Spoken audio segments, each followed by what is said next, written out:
गुरुर्ब्रह्मा गुरुर्विष्णुर्गुरुर्देवो महेश्वरः गुरुः साक्षात् परब्रह्म तस्मै श्री गुरवे नमः।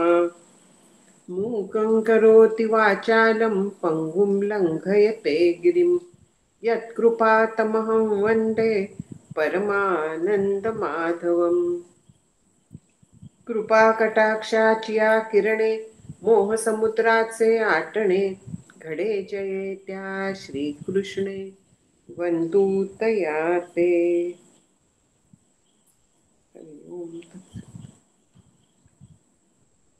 गेल्या वेळी आपण पहिल्या दोन देहांचा म्हणजे स्थूल आणि सूक्ष्म देहाचा निराश कसा करायचा हे पाहिलं होतं.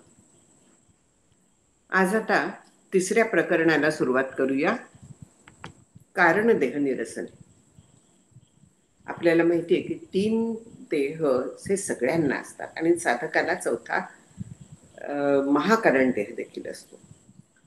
तर पहिले 2 देह जरी निराश झाले तरी याचा अर्थ असा आहे की आपण जे स्वतःला चुकीचं समजत होतो त्याचा निराश झाला. पण खरं काय ते कुठे कळलंय? ते कळलेलं नाहीये. त्यासाठी कारण देहाचा निराश करायला लागतो. म्हणून श्री गुरु सांगतात आता पुढे की देहद्वया ते जाणता देहद्वये तू नव्हेसी सर्वथा येणेची तुझी निरशले तत्वता विपरीत ज्ञान. जे अज्ञान असतं त्या अज्ञानामुळे एक विपरीत ज्ञान हे निर्माण होतं. आणखीन हे विपरीत ज्ञान याचा अर्थ जे जसं आहे तसं न कळता चुकीचं काहीतरी कळणं. वास्तविक मी आत्मा आहे, पण मी आत्मा आहे हे न कळता मी देह आहे असं वाटणं, जग आहे असं वाटणं, ते खरं आहे असं वाटणं, हे जे सगळं आहे याला विपरीत ज्ञान म्हणतात. जे नाही ते. म्हणून अज्ञान जे आहे याच्याबद्दल ते गेल्याशिवाय सगळं होत नाही. हे विपरीत ज्ञान गेलं पण अज्ञान तसंच आहे. म्हणजे आपण गाढ झोपेत आपलं विपरीत ज्ञान जातं म्हणजे त्याचा लय होतो, त्याचा नाश होत नाही, त्याचा बाध होत नाही. म्हणजे असून नसल्यासारखं नाही होत ते, तर त्याचा केवळ लय होतो. ते तात्पुरतं विलीन होऊन राहतं आणि जाग आल्याबरोबर जसंच्या तसं जसं होतं तितकंच पुन्हा आपल्याला ते जाणवायला लागतं.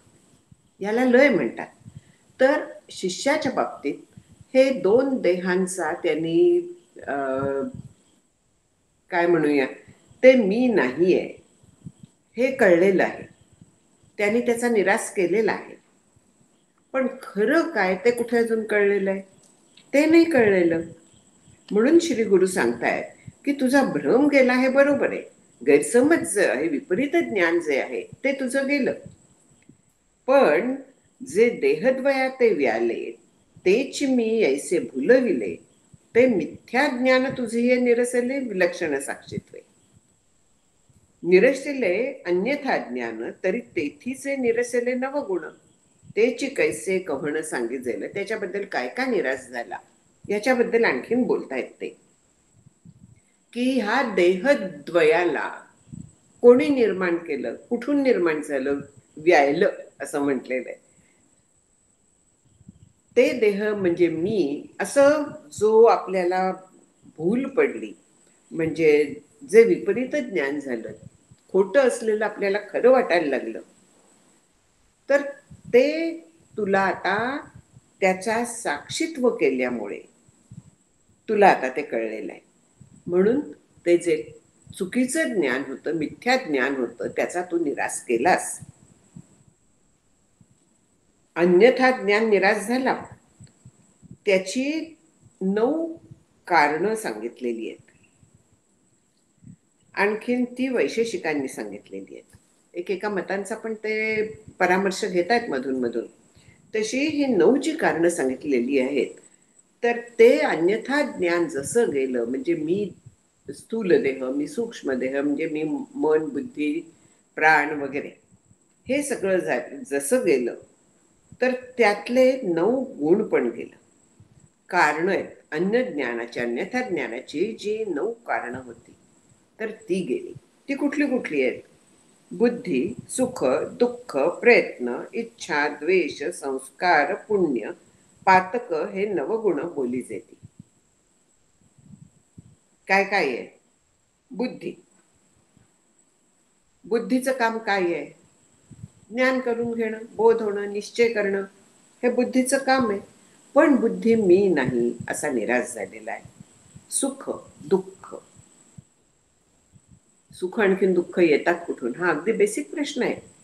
सुख आणखीन दुःख जी येतात तर ती त्या अन्यथा ज्ञानाकडनं, म्हणजे हे जग खरं आहे, मी म्हणजे मन आहे, मी म्हणजे देह आहे, असं जेव्हा आपल्याला वाटतं, तर तेव्हा देहाच्या वेगवेगळ्या रोगांनी म्हणा, त्रासांनी म्हणा आपल्याला दुःख होतं.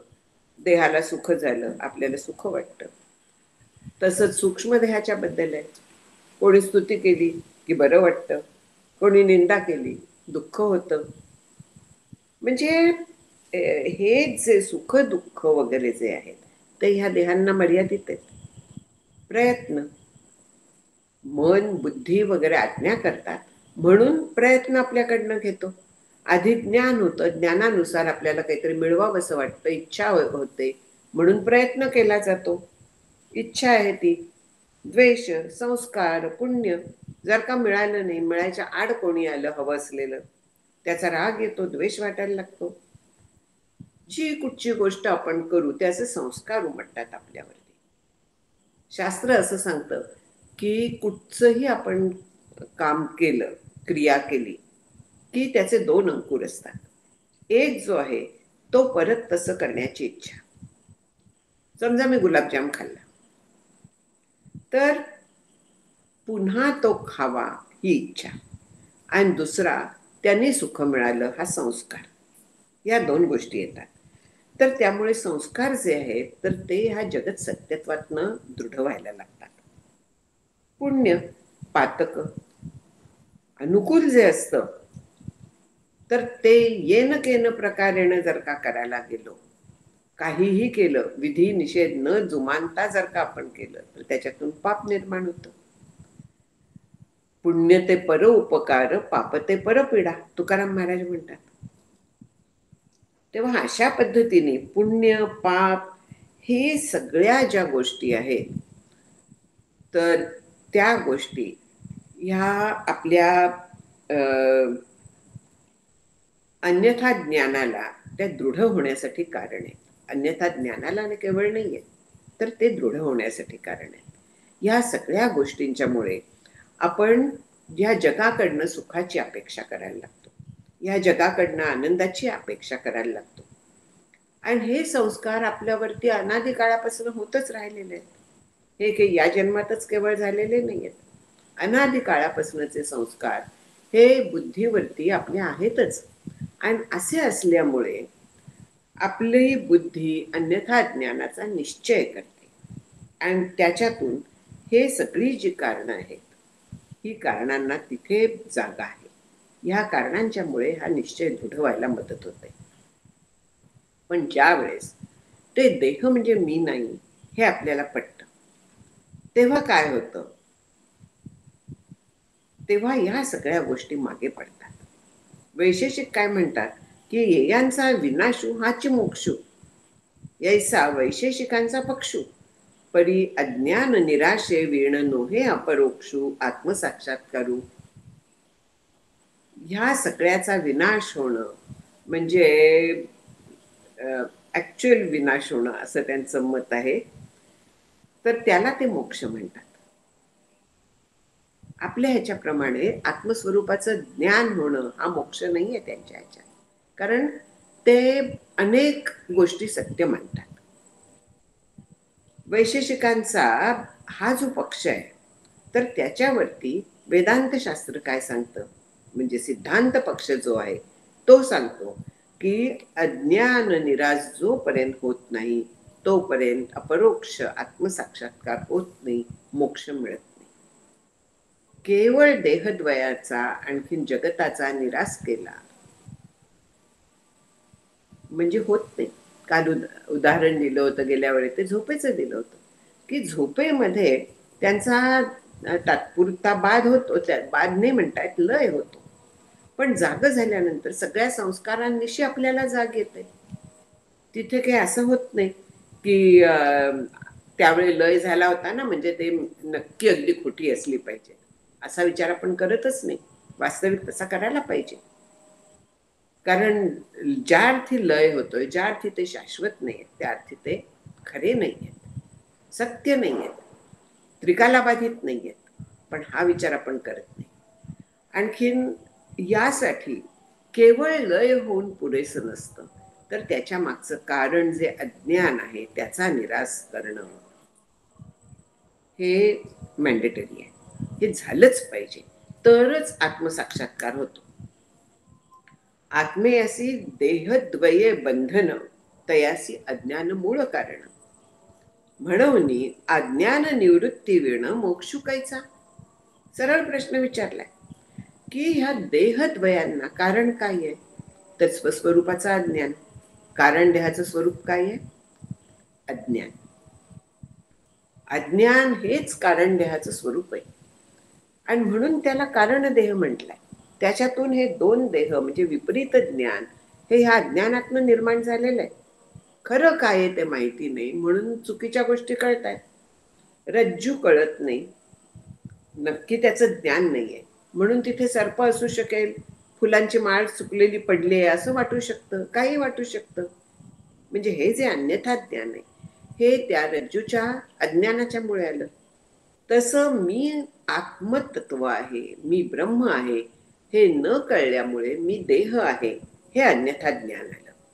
म्हणून अज्ञान निवृत्ती जोपर्यंत होत नाही, म्हणजे रज्जू आहे हे कळत नाही, आत्मतत्वच आहे, देहद्वय हे भासमान आहे, ते जोपर्यंत कळत नाही तोपर्यंत मोक्ष मिळणार नाहीये.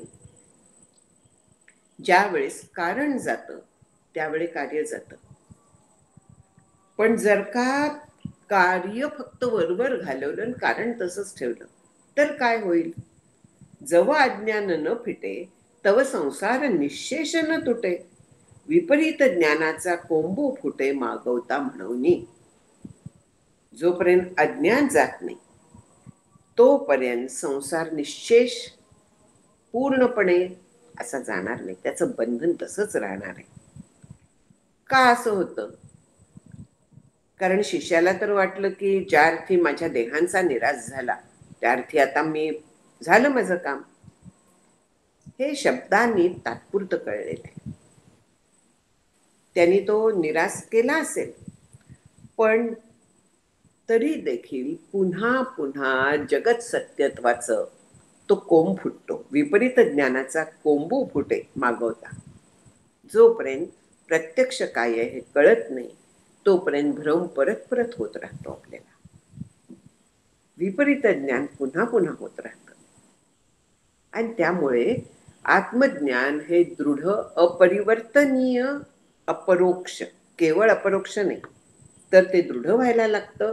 इतकं दृढ की त्याच्यानंतर तो विषयावरी जरी लोळे तरी विषयाचे मेळे बोधून न मिळे तयाचा.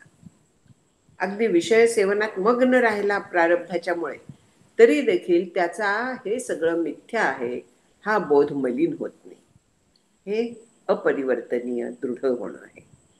आणि असं जोपर्यंत होत नाही तोपर्यंत पुन्हा अज्ञानाला बळ येतं आणि अज्ञान पुन्हा काम करतं, पुन्हा विपरीत ज्ञान निर्माण होतं, त्याची बंधनं पडायला लागतात. हे होत राहतं. आणि हे होऊ नये म्हणून ते अज्ञान घालवायलाच लागतं. म्हणून कारण देहाचा निराश झाल्याशिवाय अन्यथा ज्ञान जाणार नाहीये. मी देह आहे ही बंधन तुटणार नाहीये, निश्चेष तुटणार नाहीये. तात्पुरतं जाईल, सैल होईल, पुन्हा ते घट्ट होऊन जाईल गाठ. आपण एखादी दोरी गाठ सोडवायला जातो, पण जर का चुकीचा दोरा ओढला त्याच्यात तर पुन्हा ती गाठ घट्ट होते सैल झालेली. तसं इथे होऊन जातं की गाठ सैल झाली या दोन देहांचा विचार करून, पण तरी देखील अज्ञानाचा निरासन न झाल्यामुळे ती गाठ पुन्हा घट्ट व्हायला मदत होते. ते या आत्मेयाचे अज्ञान फिटावया नाही साधन, एक स्वस्वरूप परिज्ञाना वाचवनिया. स्पष्ट सांगितलेलं आहे की हे अज्ञान फिटण्यासाठी त्या स्वस्वरूपाचं पूर्ण ज्ञान, परिज्ञान म्हटलंय, त्याच्याशिवाय अज्ञान निवृत्त होणार नाही. आणि तो सुद्धा दृढ, अपरोक्ष, अपरिवर्तनीय व्हायला लागतो. एकदा होऊन, दोनदा होऊन, तीनदा होऊन ते पुरत नाही. अगदी जरी साक्षात्कार, ज्याला आपण म्हणतो आत्मसाक्षात्कार म्हणजे जीव ब्रह्मैक्य होणं, हे जरी तात्पुरतं झालं, 2-4दा जरी अनुभव आला, तरी सुद्धा तो बुद्धीच मध्ये पक्का रुजेपर्यंत, तो दृढ होईपर्यंत, याचा अर्थ असा नाही की तो अखंड अनुभव यायला लागतो, गरज नाही आहे त्याची. पण ते अज्ञान म्हणजे मी ब्रह्म आहे हा निश्चय बुद्धीत दृढ व्हायला लागतो. हा निश्चय दृढ होणं हे महत्वाचं आहे. 4 वेळा जीव ब्रह्मैक्य होणं म्हणजे मी त्या ब्रह्मस्वरूपात विलीन होऊन जाणं, स्वतःचं भान विसरणं. भान विसरलं जातं हे लयाने पण विसरलं जातं, आणखीन ज्ञानामध्ये पण विसरलं जातं. लयामध्ये थोडं जास्त वेळ विसरलं जातं आणि ज्ञानामध्ये मात्र क्षणमात्र तो अनुभव असतो. पण परत तो जरी अनुभव आला नाही कधीही, तरी देखील बुद्धीचा जर का निश्चय झाला की मी आत्मतत्व आहे, सगळं विचाराचं काम आहे, म्हणून ऐसी हे विचाराची काम आहे. उगेच भ्रमो नये भ्रमे, तस्मात विचार करावा, देव कोण तो ओळखावा, आपला आपण शोध घ्यावा अंतर्यामी. शंकराचार्य सांगतात, वस्तुसिद्धीर विचारेण न कश्चित कर्म कोटिभी. कितीही कर्म केली, खूप प्रयत्न केला, तरी वस्तुसिद्धी म्हणजे मी ब्रह्म आहे हे पक्क ज्ञान होणार नाही. त्याच्यासाठी विचारच फक्त साधन आहे, दुसरं कुठलंही साधन नाही आहे. आणि ह्या ग्रंथात आपल्याला विचाराची दिशा सतत दाखवत आहेत मुकुंदराज. काय पद्धतीने विचार करायचा हे सतत आपल्याला ते सांगतायत. आणि म्हणून सांगितलंय पुन्हा पुन्हा की जीव आणखीन आत्म ह्यांचं ऐक्य, जीव आत्मा म्हणजेच ब्रह्म आहे हे ज्ञान, यांचा दृढ अपरिवर्तनीय निश्चय जोपर्यंत होत नाही, तोपर्यंत आत्म्याचं अज्ञान निवृत्त होणार नाहीये. ज्ञानात एव तू कैवल्यम, हे तिथे सत्य आहे. ज्ञानाग्नी सर्व कर्माणी भस्मसात कुरुते, हेही सांगितलेलं आहे. त्यामुळे पुनर्जन्माचं बीज नष्ट होऊन जातं. म्हणून ज्ञान झाल्याशिवाय काहीही उपयोग नाही. केवळ निराश करून 2 देहांचा उपयोग नाही, तर मी ब्रह्म आहे हे दृढ व्हायलाच पाहिजे. जेणे स्वस्वरूप न प्रकाशे, ते अज्ञान जाणी जाईल कैसे. म्हणशील तरी प्रसंगवशे पुसईन ते सांग.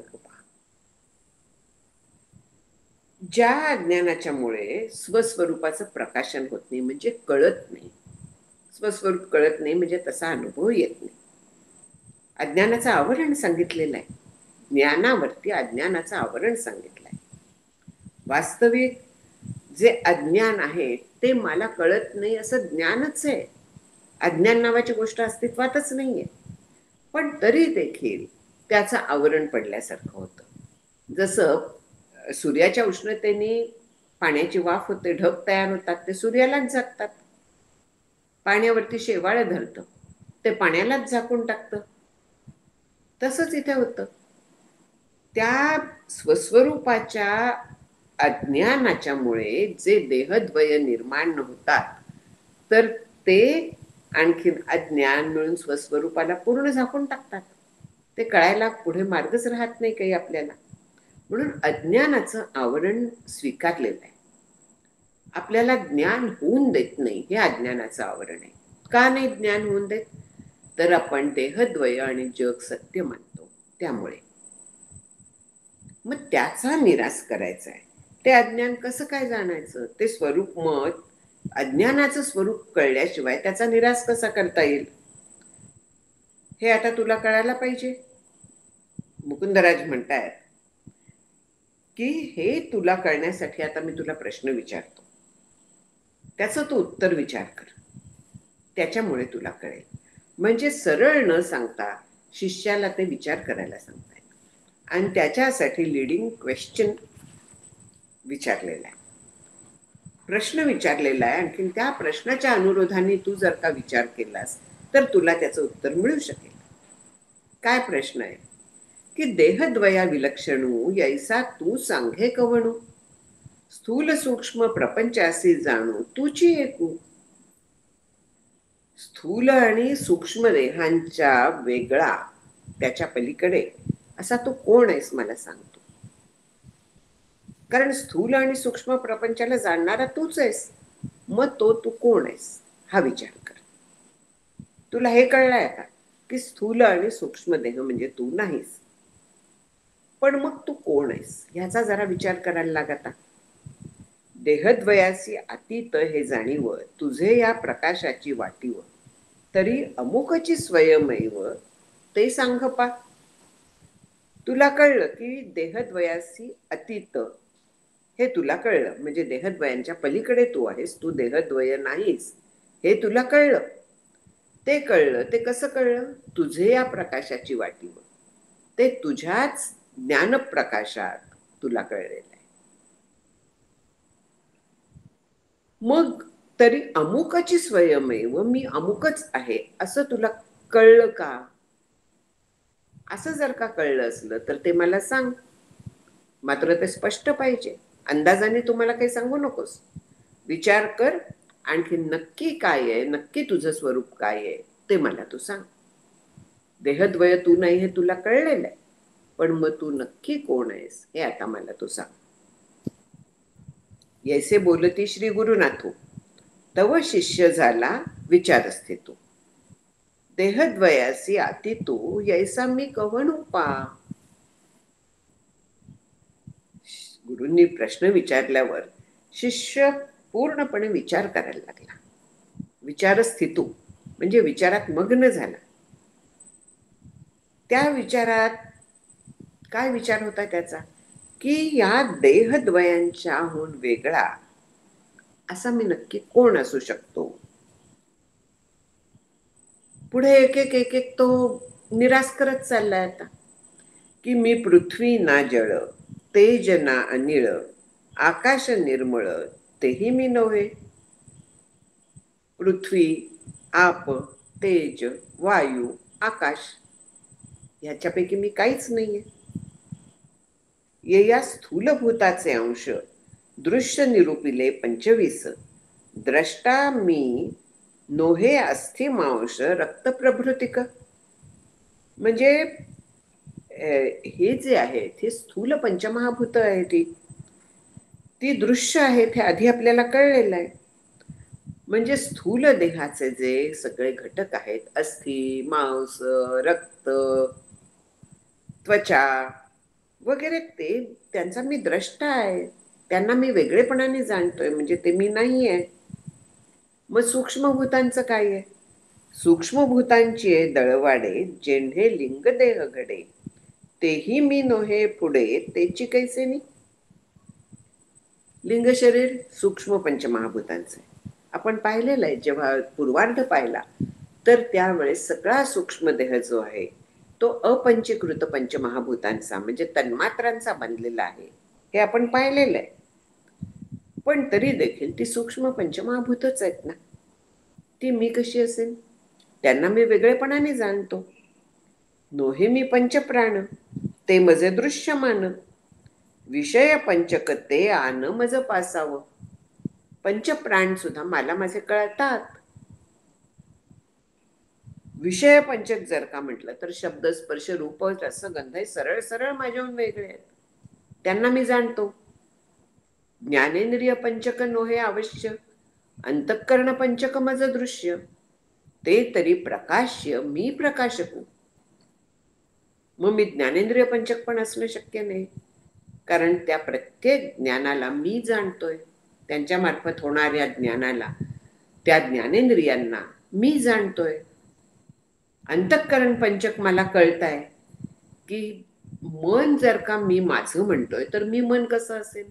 अंतःकरण पंचक हे माझं दृश्य आहे, मला दृश्य आहे, म्हणजे वेगळेपणाने मला ते कळत आहे.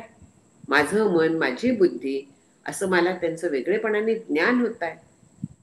म्हणजे ते प्रकाश्य आहेत, म्हणजे ते त्यांचं मला ज्ञान होत आहे. मी प्रकाशक आहे, माझ्या सत्तेवरती त्यांचं ज्ञान होत आहे. मग ते मी कसं असेल. मन मनाचा व्यापार, बुद्धी बुद्धीचा निर्धारू, चित्त चित्ताचा विचारू, तोही मी नव्हे. मन संकल्प विकल्पात्मक असतं, ते करत राहतं. बुद्धी निश्चय करत राहते. चित्त चिंतन करतं. त्यातलं काहीच मी नाहीये. त्या क्रिया आहेत त्यांच्यात, त्यांची कार्य आहेत त्यांची ती. मनाचं मनन करणं, संकल्प विकल्प करणं, बुद्धीचं विचार करणं, निश्चय करणं त्याच्यावरती, चिंतन करणं, पकडून ठेवणं, हे चित्ताचं काम आहे. हे मी काही नाहीये.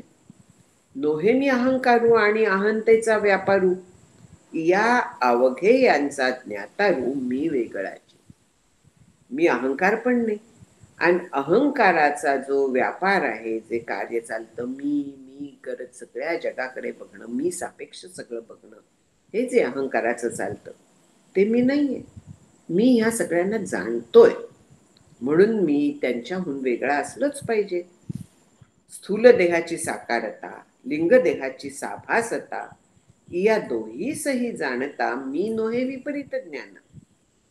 स्थूल देह साकार आहे, त्याला आकार आहे, तो डोळ्यांना दृश्यमान आहे, सगळ्या इंद्रियांना तो जाणवतो.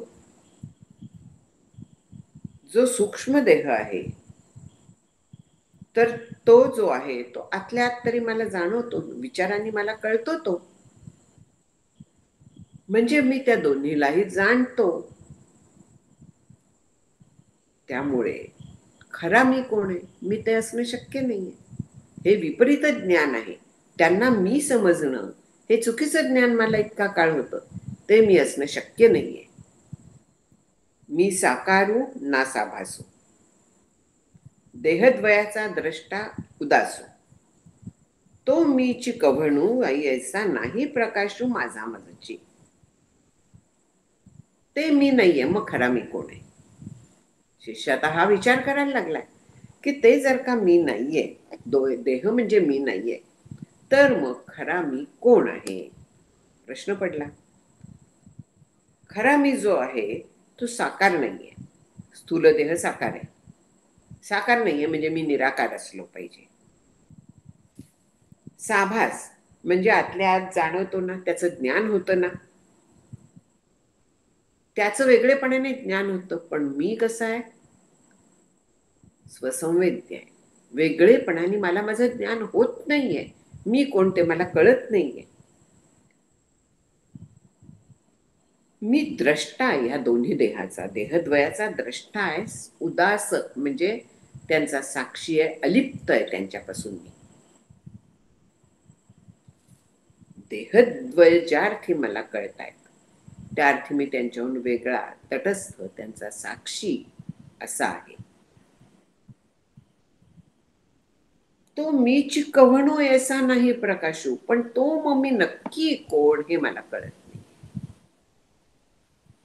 एवढं मला नक्की आता कळलंय की आकाराला आलेला स्थूल देह, पंचमहाभूतांचा, पंचीकृत पंचमहाभूतांचा स्थूल देह मी नाहीये. अपंचीकृत महाभूतांचा सूक्ष्म देह मी नाहीये, कारण तो मला कळतोय. ते मला कळतायत म्हणजे मी त्यांचा साक्षी आहे, पण नक्की मी कोण आहे. येसे शिष्य विचारिले.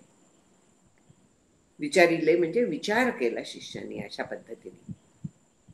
मग श्री गुरुसी विनविले, मज मी चोरिले जे ते प्रकाश जो जी. नमस्कार करतोय. जी म्हणजे अत्यंत आदराने विचारतोय की माझं स्वरूप माझ्यापासून लपून राहिलाय, माझं मी चोरले, माझ्यापासून ते लपलाय, मला ते कळत नाहीये, तर त्याच्यावरती प्रकाश टाका. प्रकाश टाका म्हणजे मला ते सांगा, त्याचं मला ज्ञान करून द्या, ते प्रकट करा, ते मला कळेल अशा पद्धतीने मला सांगा. मी कोण हे सांगा आता मला. मी कोण नाही ते आपण सांगितलं, पण मी नक्की कोण आहे हे आता मला सांगा. जो या सकळाते जाणे, तो मी आपण याते नेणे, ते या माते मज भेटवणे श्री गुरुराया. हे गुरुराया, हा मी या सगळ्याला जाणतोय, पण मला मी जाणत नाहीये. ज्या मला मी जाणत नाहीये त्या माझी मला भेट करून द्या. माझी मला भेट करून द्या याचा अर्थ काय आहे? मला भेट करून द्या इथे अहंकार आहे, मी म्हणतोय तो. आणखीन माझी म्हणजे जे मला कळत नाहीये त्या माझी मला भेट करून द्या. आणि म्हणून समर्थ पण सांगतात की ऐक ज्ञानाचे लक्षण, ज्ञान म्हणजे आत्मज्ञान, पाहणे आपणासी आपण, या नाव ज्ञान. आपणासी आपण पाहणं, तेच इथे विचारतोय की मला मी भेटवा, मला मी दाखवा. हेच शिष्य सांगतोय.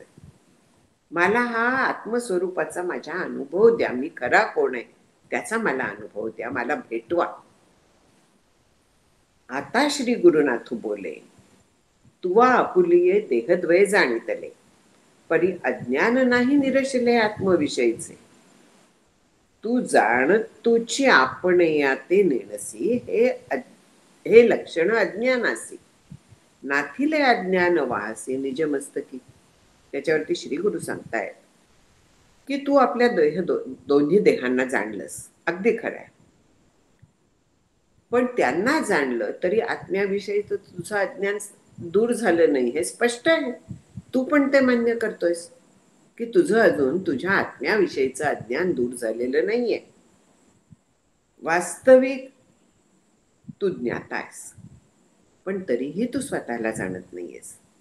जाणू तिची आपण याते नेणसी. तू ज्ञाता आहेस, जाणतोस तू, पण तरीही स्वतःला तू जाणत नाहीस. आणखीन यालाच अज्ञान म्हणतात. हे लक्षण अज्ञानासी. न जाणणं हे अज्ञानाचं लक्षण आहे. मी जाणत नाही हे कोणाला कळणार आहे? मलाच कळणार आहे ना. जरी हे ज्ञान असलं तरी देखील मला वाटतं हे अज्ञानच आहे, मला हे कळत नाही, मला हे सांगा. पुष्कळ वेळा असं होतं की हे नाही बाई मला जमायचं, हे कसं काय जमतं सगळं. परत परत जर का आपण पाहिलं, परत परत विचार केला, परत परत वाचलं, ऐकलं, तर आपल्याला ते समजायला लागतं. जोपर्यंत आपण विषयांचा विचार करतोय सत्यत्वाने, त्यांच्यापासूनच मला सुख मिळेल असा विचार करतोय, देहाच्या सुखासाठी झटतोय, तोपर्यंत आपलं लक्ष आपल्या आत्मतत्वाकडे जाणार नाही. म्हणून श्री गुरु इथे सांगतायत की वास्तविक तू दोन देहांना जाणतोस, हे अगदी खरं आहे. म्हणजे तू ज्ञाता आहेस, पण तरी तू स्वतःला जाणत नाहीस. आणखीन मी जाणत नाही हे वास्तविक तूच जाणतोस ना. हे अज्ञानाचं ओझं तू किती जन्म वाहत आलेला आहेस. विपरीत ज्ञानाचं ओझं आता तुझं उतरलं, पण अज्ञानाचं ओझं तर तसंच आहे ना, अजून ते उतरलेलं नाहीये. मी नेणे आपण याते, यापरी तू वाहसी अज्ञानाते, यैसे कव्हण जाणते तुझं वाचवनिया. मी मला जाणत नाही, मी नेणे आपण याते, यापरी तू वाहसी अज्ञानाते. याप्रमाणे तू त्या अज्ञानाला घट्ट धरलेलं आहेस, पकडून ठेवलाय, सोडत नाहीयेस. मला नाही कळणार, मला नाही कळत, या पद्धतीने स्वतःबद्दल तू विचार करतोयस. हे आपल्या सगळ्या साधकांना लागू आहे. हे कठीण आहे, मला कसं कळणार, हा ज्ञानमार्ग आपल्याला नकोच, असा विचार केला जातो. पण ज्ञानात एव तू कैवल्यम असल्यामुळे त्याच्याशिवाय कशी काय मुक्ती मिळणार आहे हे कळल्याशिवाय. आणि हे कळायला एकच उपाय आहे की पुन्हा वाचणं, तस्मात विचार करावा, बस. विचाराशिवाय काहीही होत नाही. पण वैराग्य वाचूनही ज्ञानासी तगणेची नाही, त्यामुळे विचार करताना वैराग्य पण पाहिजे. वैराग्य जर का नसेल तर विचार होणार नाहीये, मन सारखं विषयांकडे धावेल. इतकंच नाही तर हा विचार बाजूला पडून जाईल, ओढ मनाची तिकडे असेल. म्हणून वैराग्य त्याच्या वाचून तरणोपाय नाही. विवेक आणि वैराग्य, विवेक म्हणजे हा सगळा विचार आहे आणि वैराग्य त्याच्या जोडीला पाहिजे. वैराग्य सुरुवातीला आपल्याला थोडस सक्तीने अंगी बाणवायला लागतं की नाही मी भोग घेणार. मग त्याच्याबद्दलचा दोषांचा विचार करायचा, नाशवंत आहेत हा विचार करायचा, मिथ्या आहेत हा विचार करायचा, मला कायम सुख देणार नाहीयेत असा विचार करायचा. आणि हळूहळू हळूहळू त्या विषयांपासून मनाला दूर करायचं.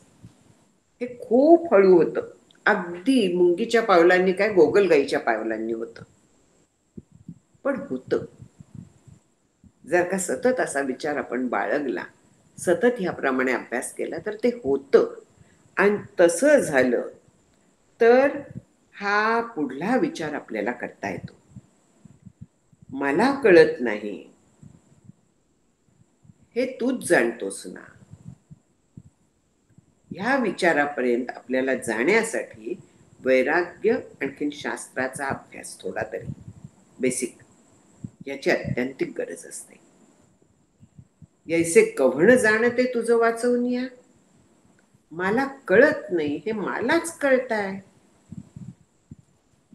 म्हणून या अज्ञानासी अधिष्ठान तूची तू प्रत्यक्ष चैतन्य, अपरोक्ष भ्रांतीसी आश्रयू अचेतन यायचे बोलो नाहीये.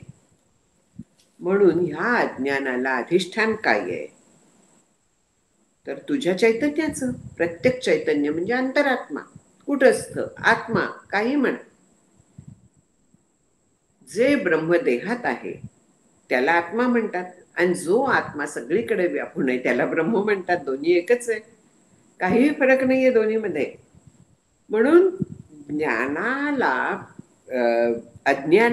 अज्ञानाच्या ज्ञानाला, मी मला जाणत नाही, मला कळत नाही, ह्याला सुद्धा हे कळणं कोणाच्या अधिष्ठानावरती कळलं तर त्या ज्ञानरूप आत्मतत्वाच्या अधिष्ठानावरती कळतं. कारण एक नियम आहे की अचेतन गोष्ट अध्यासाला कधीही अधिष्ठान होऊ शकत नाही. अचेतन गोष्ट जी आहे तर ती अध्यासाला कारण होऊच शकत नाही. अधिष्ठान हे नेहमी चेतनच लागतं. म्हणजे याचा अर्थ असा की काय म्हणूया, एखादा पुतळा आहे समजा, तर तो पुतळा अधिष्ठान होऊ शकत नाही दुसऱ्या त्याच्यावरच्या वस्त्रांना वगैरे. या सगळ्याला अधिष्ठान जे आहे तर ते त्याच्यामध्ये असलेलं व्यापक चैतन्य हेच अधिष्ठान आहे. चैतन्याच्या मुळे तो पदार्थ आपल्याला दिसतो. सत जे आहे, चैतन्य म्हणजे सत चित आनंद रूप, त्याचा सतचा आविष्कार अस्ति म्हणजे आता ते मला दिसताय, ते तिथे आहे, हे जे आपल्याला कळतं ते सतच्यामुळे कळतं. जर का सत तत्व नसतं, जर का ते चैतन्य नसतं तर मला दुसरं काहीही दिसलंच नसतं. सामान्य जे आहे तर ते सत आहे. सगळीकडे आपल्याला जे पदार्थ दिसतायत आहे असं जे कळतंय आपल्याला ते त्या सच्च्यामुळे कळतंय. ते आहे म्हणून आपल्याला चित्त म्हणजे ज्ञान होतं, म्हणून सत बेस आहे. आणखीन त्याचं ज्ञान होणं, विपरीत ज्ञान का असेना पण ज्ञान होत आहे ते त्या सच्च्या अधिष्ठानावर होत आहे, त्या चैतन्याच्या अधिष्ठानावरती मला ज्ञान होत आहे. ते तत्व जे आहे ते चेतन आहे.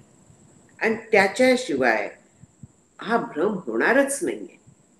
जडावरती जडाचा भ्रम होत नाही, हा अगदी पक्का नियम आहे. पुतळ्याचं उदाहरण मगाशी मी घेतलं. मागे एक अशी हातात कलश घेतलेल्या स्त्रीचा पुतळा पाहिला. कलशाला आधार स्त्रीचा आहे ना. वास्तविक आधार कोणाचा आहे दोन्हीला? ज्या दगडातून ती मूर्ती घडली त्या दगडाचा आधार आहे ना दोन्हीला. कलश आणखी मूर्ती दोन्ही त्या दगडातूनच घडलेलं आहे. म्हणजे त्या कलशाला आधार त्या स्त्रीचा आहे का दगडाचा आहे? दगडाचा आहे. तसंच आहे हे, की त्या चेतनाला आपलं अचेतनाला अचेतन आधार होऊ शकत नाही. त्याचं जे मूळ आहे ते त्याचा अधिष्ठानाचा ते अधिष्ठान आहे. आणखी मूळ जे आहे तर ते सच्चिद आनंदरूप आत्मतत्व आहे. म्हणून अज्ञानासी अधिष्ठान तूची तू प्रत्यक्ष चैतन्य. हे जे तुझं अज्ञान आहे स्वस्वरूपाबद्दल, त्याला अधिष्ठान जे आहे ते चैतन्यच आहे.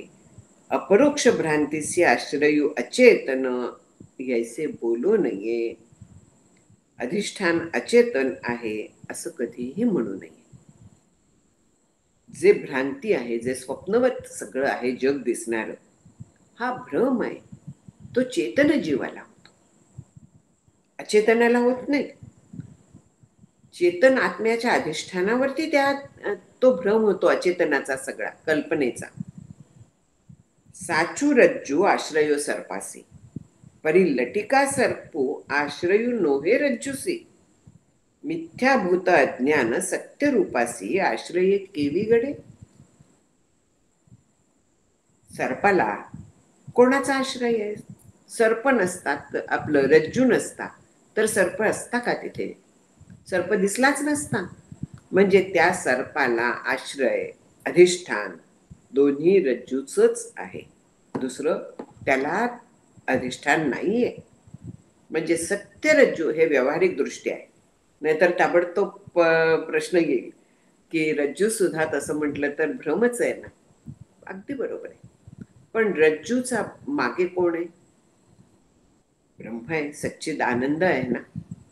त्याच्यावरती रज्जूचा आणखीन सर्पाचा हा दोन्ही भ्रम जे आहेत ते हे त्याचं शास्त्रीय उत्तर आहे. पण आपण व्यावहारिक दृष्टीने पाहिलं तर रज्जू आहे म्हणून सर्प दिसतोय.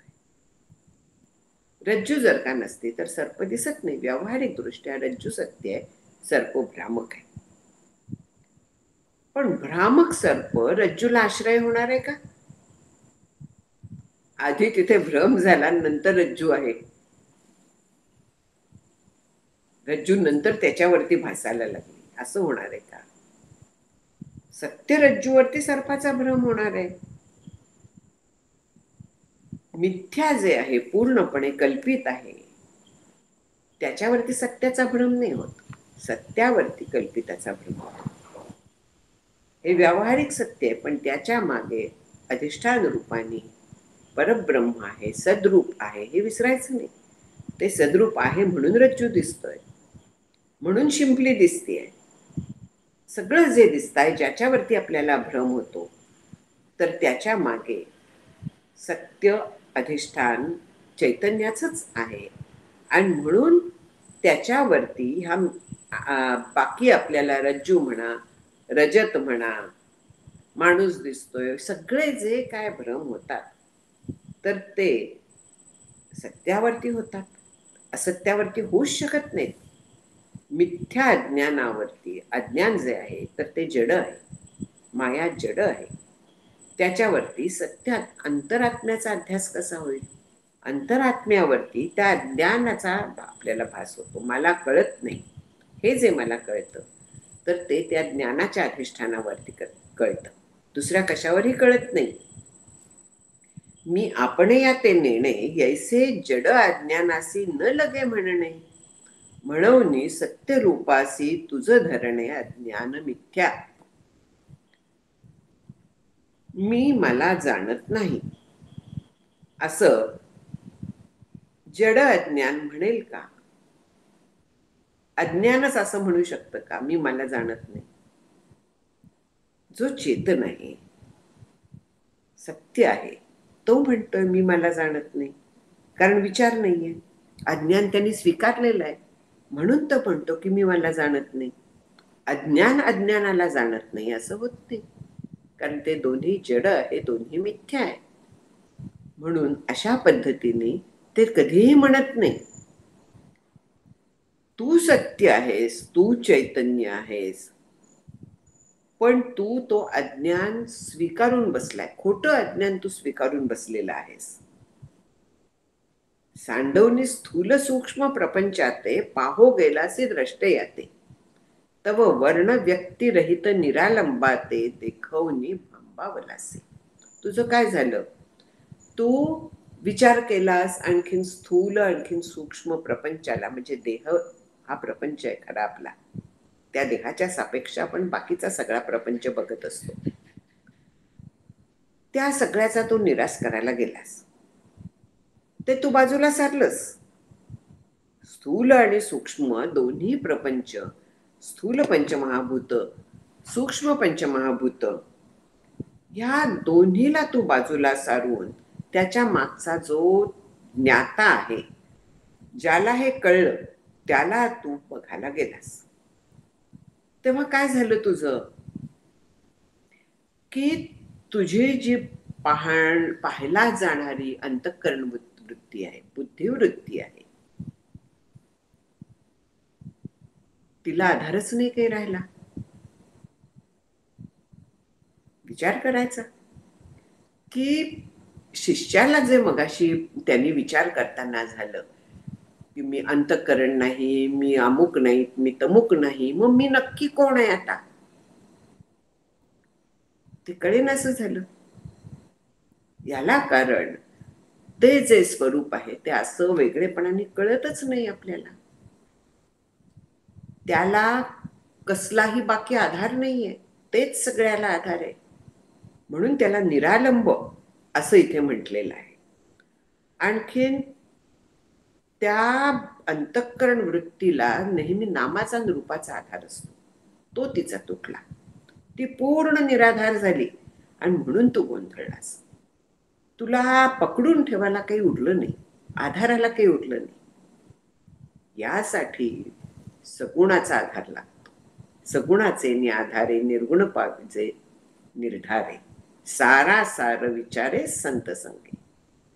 ओवीत या सगळं आलेलं आहे की सगुणाचा आधार घेतला म्हणजे ज्याला नाम रूप वगैरे आहे, रूप म्हणजे स्थूल शरीर झालं, नाम म्हणजे सूक्ष्म झालं, हे दोन्ही ज्याला आहे त्याचा आधार घेऊन त्याच्यात परब्रह्म बघून जेव्हा उपासना केली जाते, त्यावेळी त्या उपासनेला फळ येतं. दोन्ही एकच आहेत या निश्चयाने जेव्हा उपासना केली जाते. तुझं सगुण म्हणू की निर्गुण रे, सगुण निर्गुण एक गोविंद रे.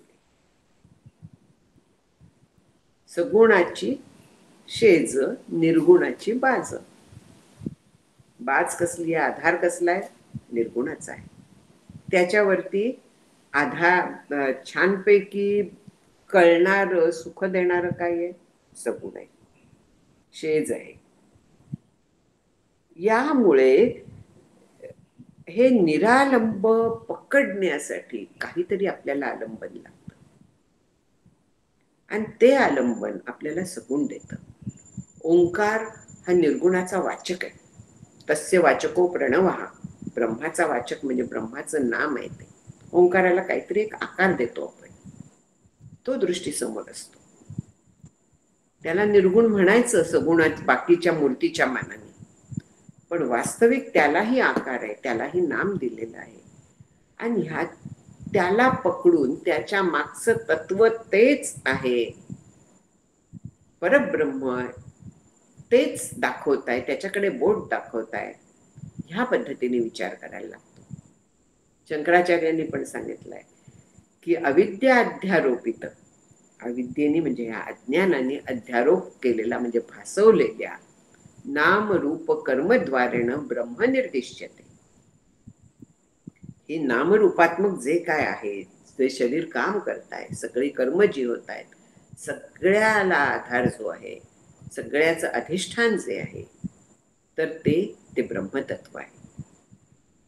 म्हणून ह्या प्रत्येकाच्या मागे ब्रह्म आहे हे जाणून आज, आणि ह्या गोष्टी दिसल्या की त्या ब्रह्मतत्वाचा विचार कर, हे शंकराचार्यांनी आपल्याला सांगितलंय. म्हणजे तिथे जे आलंबन दिलेलं आहे, तिथे जो आधार दिलेला आहे, तो ह्याचा दिलेला आहे. तू जेव्हा असा स्थूल सूक्ष्म प्रपंच बाजूला करायला लागलास, तेव्हा ज्याला नाम रूप असं काहीही नाही, असं निरालंब तत्व, तिथपर्यंत गेल्यामुळे तू भंबावून गेलास. येरवी किरू तेथचे अससी, नाथिले अज्ञान कवलिलासी, मी नेणे यैसे या अज्ञानासी जाणसी, तोची तू वाचवणी सांगे कवणू. जर का विचार केला तर येरवी किरू तेथेचे अससी, तू जो आहेस तू तेथच आहेस, म्हणजे तू ज्ञानरूपच आहेस, द्रष्टाच आहेस सगळ्याचा, तू चिद्रूप आहेस.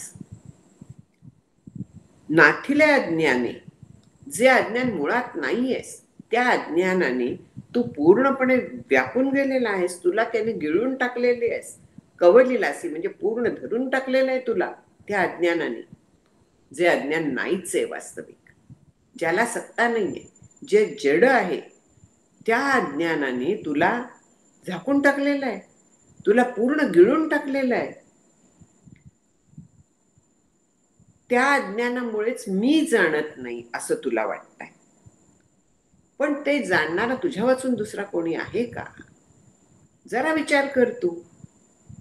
अमृतानुभवात म्हटलेलं आहे की हे गिळलेलं जे म्हटलंय ना, अज्ञानाने गिळलाय, तर शिव आणि शिवा अशा पद्धतीने तिथे विचार आहे की ते दोघं एकमेकांना गिळतात.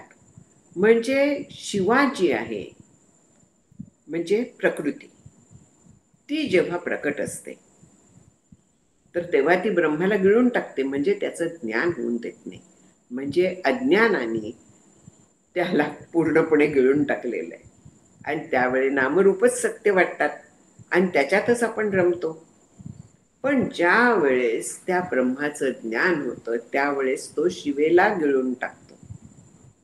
म्हणजे नामरूप असून नसल्यासारखे होतात. मग त्यावेळेस शिवच शिल्लक राहतो. थोड्याशा काव्यात्मक भाषेत तिथे मांडणी केलेली आहे. इथे नाथिले अज्ञाने कवलिलासी ह्या भाषेत सांगितलेलं आहे की तू तिथे आहेसच, तू वास्तविक त्याचं सगळ्याचं अधिष्ठान आहेस, पण नसलेल्या अज्ञानाने तुला पूर्णपणे ग्रासून टाकलाय. पण विचार कर, ह्या अज्ञानाला जाणणारा, मला कळत नाही हे ज्याला कळतं, तो तूच आहेस ना, तो ज्ञानरूप तू आहेस. जैसे उदक बाबुली येते व्याले, तेणेची ते कवलले, तैसे अज्ञाने आवरले तुझी निजरूप. मगाशी जे मी सांगितलं तेच, की पाण्यातूनच उदक बाबुली येते, म्हणजे पाण्यावरतीच शेवाळ निर्माण होतं, आणि त्या शेवाळाने पाणी झाकून जातं. म्हणजे कधी कधी इतकं ते शेवाळ वाटतं की तिथे गवत आहे, तिथे पाणी नाहीच आहे, इतका भ्रम होऊ शकतो. इतकं पाण्याला ते झाकून टाकू शकतं. त्याप्रमाणे तुझं निजरूप जे आहे, तू जो आहेस खरा, त्या आत्मतत्वावरती मी जाणत नाही हे अज्ञान निर्माण झालं, आणि त्यांनी तुलाच झाकून टाकलाय. तू जो खरा आहेस त्याला अज्ञानाने झाकून टाकलाय, आणि म्हणून त्याला स्थूल सूक्ष्म देहाते आणि विपरीत ज्ञानाते अज्ञानाची प्रसवले, म्हणून ते कारण देह म्हणजे त्या अज्ञान सगळ्याचं मूळ कारण आहे. स्थूल आणि सूक्ष्म देह हे अज्ञानामुळे भासायला लागले.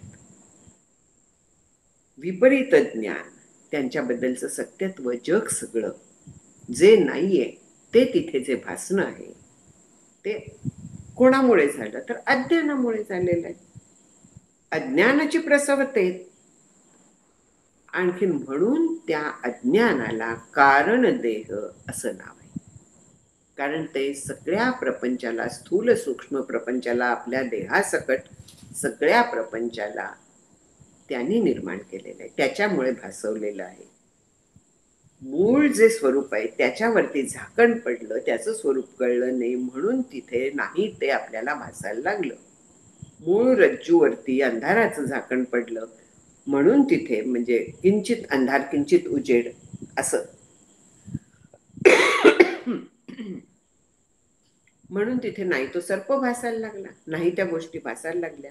सत्य एकच आहे, पण त्याच्यावरती भ्रम जो होतो तो अनेक होऊ शकतो.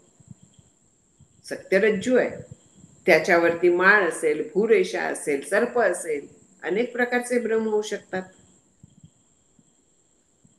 सर्पावरती रज्जूचा भ्रम झालेला पण मी पाहिलेला आहे.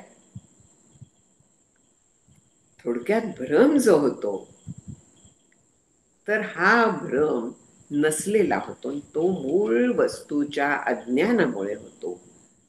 म्हणून अज्ञानाला कारण देह असं नाव आहे. आणि ह्या कारण देहाचा निराश कसा होतो? जगाचं जे आहे, जगत जे आहे संपूर्ण, ते अविद्येचा परिणाम म्हणतात आणि ब्रह्मावरचा विवर्त असं म्हणतात. ह्या दोन्हीचं मला वाटतंय स्पष्टीकरण पुढल्या वेळी आपल्याला पाहायला लागेल. अविद्येचा परिणाम आणि ब्रह्मावरचा विवर्त म्हणजे काय आहे, या कारण देहाचं स्वरूप आणखीन कारण देहामुळे कसं प्रकट होतं याचा आता पुढल्या वेळेस आपण विचार करू. साधारण प्रश्न नसतात, त्यामुळे आज पण मी 1 तास बोलली आहे. असले प्रश्न तर पुढल्या वेळी त्याचा विचार करू. आता आपण थांबूया. श्लोक घ्या. भावी पूर्ण कृपा गुरो मजवरी, प्रार्थित भावे तुला वारी सर्व अरिष्टने उनिलया, संमोह जो वाढला अज्ञानांत जनासी मुक्त करुणी, शांती पदी बैसवी विनती हीच असे न मागत तुझे, भक्ती तुझी ही हवी. सद्गुरुनाथ महाराज की जय. 33 पर्यंत झालेले आहेत. 33 म्हणजे चालू आहे आपली, 32 पूर्ण झाल्या आहेत.